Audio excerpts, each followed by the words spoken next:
Terceiro vídeo aqui de geografia e história bíblica, falando a política da Terra Santa. Então, falando ainda sobre a perseguição, o antissemitismo, que acaba surgindo. Com o fim da Idade Média, o iluminismo, as perseguições diminuíram grandemente, embora prosseguiram de maneira menor. Então, durante a Era Moderna, os judeus da Rússia e da região leste da Europa foram constantemente perseguidos e massacrados sobre os mais diversos pretextos e acusações. Em meados do século XIX, os pogroms, que forçaram as zonas de migrações judaicas para a América, acabou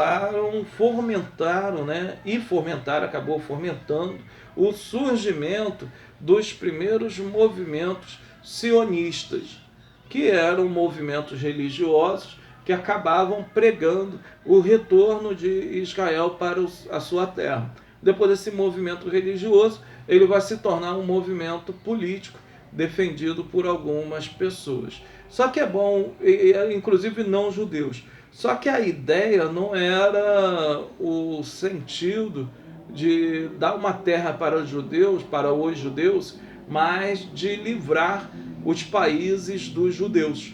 Muitos abolicionistas também tiveram essa ideia. Vamos dar liberdade aos escravos, mas vamos tirar os escravos do nosso país para que os escravos negros, para que nós possamos embranquecer a nossa nação novamente. Então, qual o sistema de governo que Israel utiliza hoje? Hoje nós temos que seria uma república parlamentar, uma democracia parlamentar. O parlamento é chamado de Knesset, onde o primeiro-ministro é o chefe do governo e ele é escolhido diretamente pelo presidente, que é o líder, que acaba chamando o líder de partido, que tem a melhor condição ali naquele momento de governar. O sistema de governo de Israel, ele se baseia em várias leis básicas decretadas por um parlamento. Esse parlamento ele não é só composto de judeus, mas é composto também de muçulmanos, de cristãos. Existe uma plena democracia em Israel. Então, quem controla Jerusalém hoje?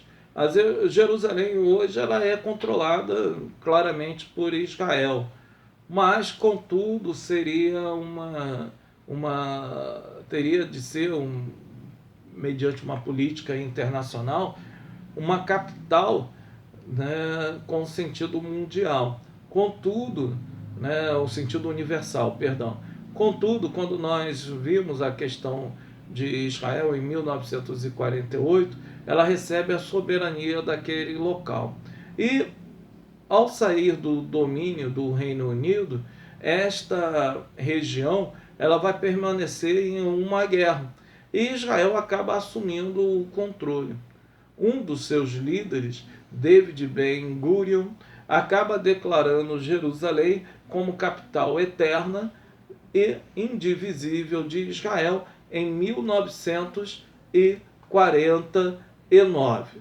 Então nós encerramos aqui os nossos vídeos sobre geografia e história bíblica. Que Deus abençoe.